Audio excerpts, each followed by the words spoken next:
Salut! În acest video o să vă prezint satul dacic de la Năieni, situat în zona de deal a județului Buzău, care a apărut din dorința oamenilor de a se întoarce la origini, setui de aglomerația și stresul din zona urbană. În această zonă viticolă a Buzăului se mai află și alte locuri frumoase de vizitat și vă invit alături de mine în călătoria pe aceste meleaguri. L-am avut alături de mine pe domnul Cristian, un om al zonei, cel care m-a îndrumat pe un traseu unde accesul cu mașina a fost mai ușor și am bătut la pas locul de la biserica dintr-o piatră până la satul dacic.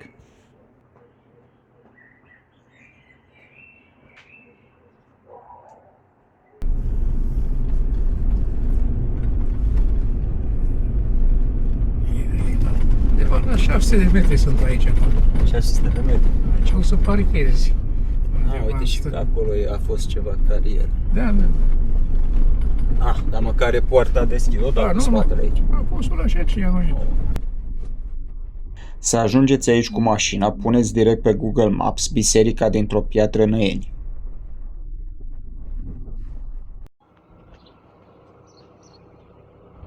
Aici, în dreapta porții, înainte de intrarea în biserică, se află o hartă care arată ce puteți vizita și o alta care explică cum s-a format zona și piatra calcaroasă care conține fosile de melci și scoici.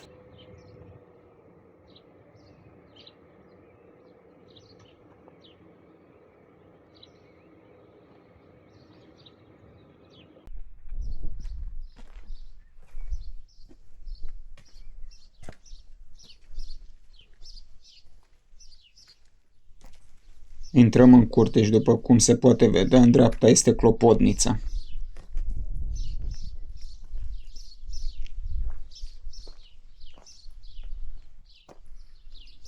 Hramul acestei biserici este intrarea Domnului în Ierusalim.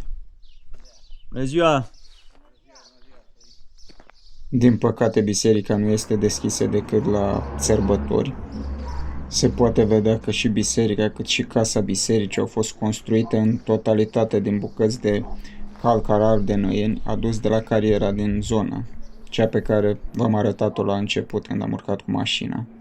Au făcut toată piatra asta Dacă De la biserică. zidurile de piatră din zonă se făceau fără mortal. Doar le îmbinau cu Acum, pământ și cei cu... care sunt acum vin cu mortarul, le finisează cu flexul. Sigur. Practic se făcea o grămadă mare de piatră care se întindea și cel care era meseriașul îi zicea dă-mi o paie, el le vedea din ochi. Și uite cum vin în formele care se aseamănă.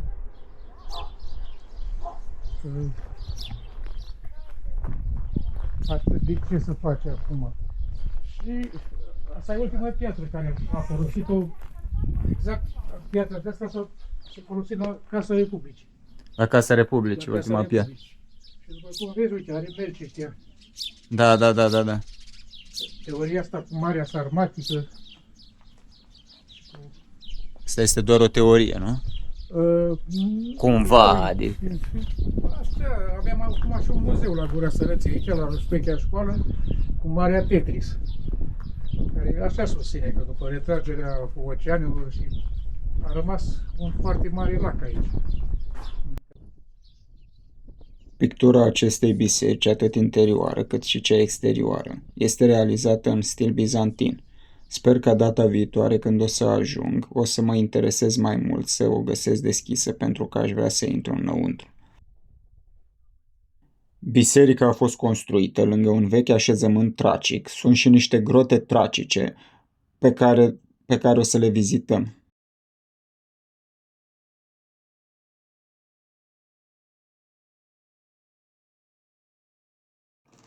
Urcăm 10 metri pe un dâmb în stânga porții principale, unde domnul Cristian o să ne explice cum se trecea vinul în lin și cum se făceau mormintele tracice pentru oamenii importanți și familiile lor.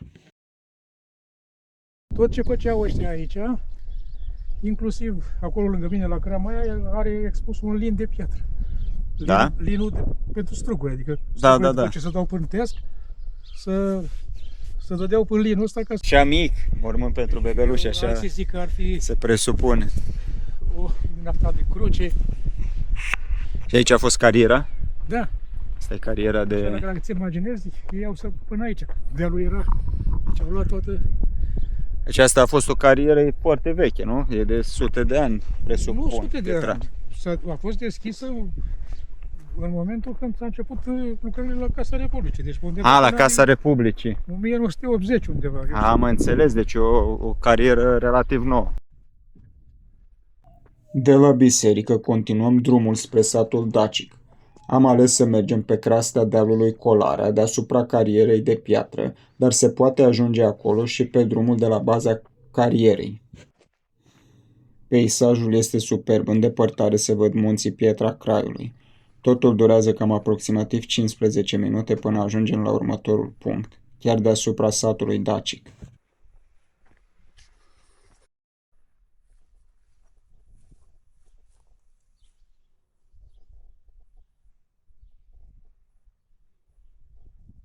Simboluri și figuri dacice care pot fi văzute aici sunt chipul regelui Decebal, soldați daci și silueta stilizată a lupului dacic.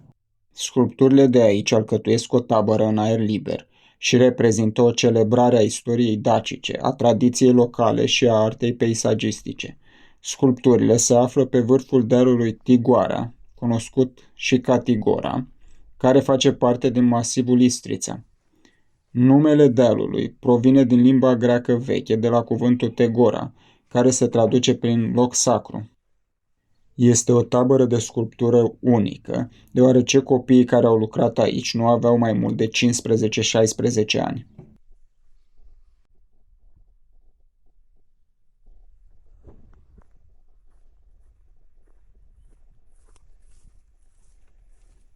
Sunt sute de sculpturi care portretizează o mare parte a istoriei poporului nostru, cât și a acestei zone.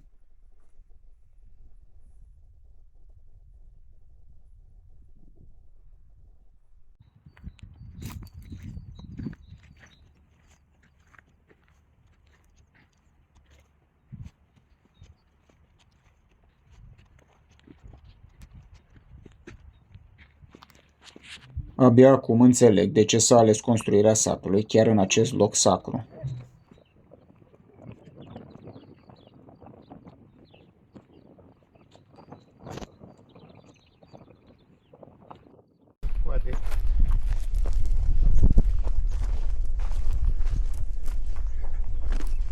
Coborând spre sat, însoțiți de trilurile păsărilor. Domnul Cristian îmi povestește de ce în unele mănăstiri de călugări nu sunt primite femeile. Aici mă duc să te păstareți. Și ne-a dat cel mai bătrân călugăr care era orb.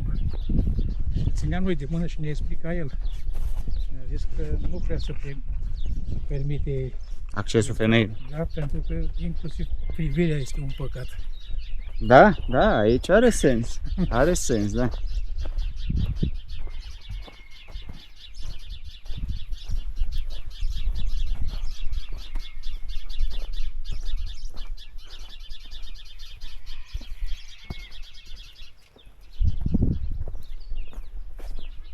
Vrăbile alea sunau ca și cum ar fi înregistrate, mă și uitam, au ceva, un dispozitiv, dar doar erau vrăbi. Căsuța Bucurii. Asta este donată, cred, aici de cineva de... Aici locuiesc doar două persoane momentan, fratele Sava și fiul său Alexandru. Ne-a întâmpinat fiul, care a fost de acord să ne arate zona, dar a vrut să-i fie respectată intimitatea și m-a rugat să nu apară în acest videoclip. Satul a luat ființă în anul 2012 și de-a lungul timpului au locuit mai mulți oameni aici. O parte dintre ei au decedat și alții au plecat după doar câteva zile.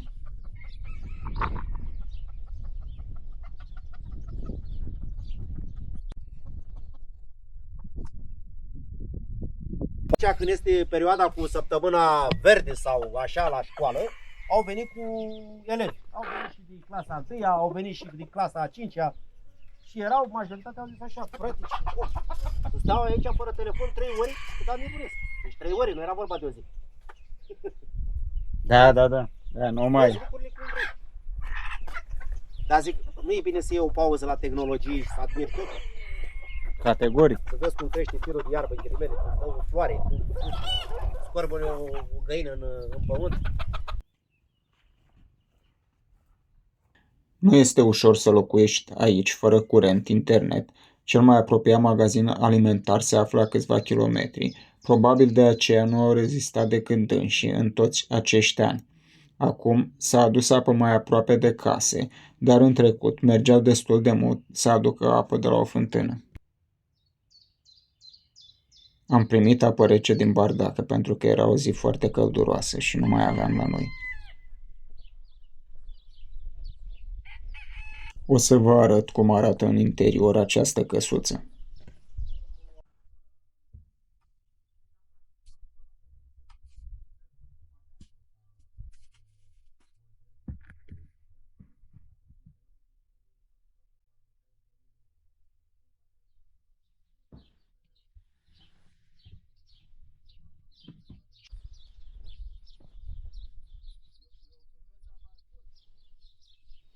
Trecem la bordeul în care a locuit părintele Deceneu.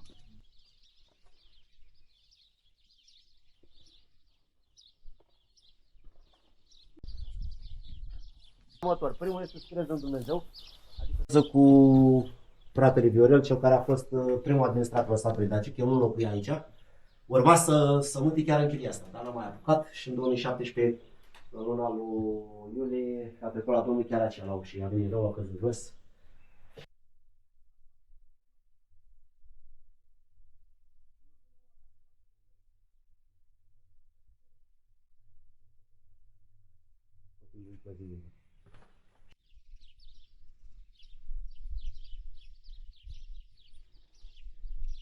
Între case este biserica Sfântului Serafim de Sarov.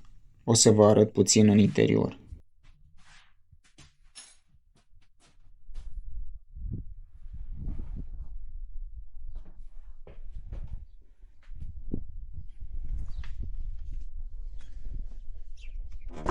Viața de aici este simplă. Cei doi locuitori au o grădină de legume în spatele casei. Găinile l-ați văzut că umblă libere prin curte, lemne găsesc în pădurea din față.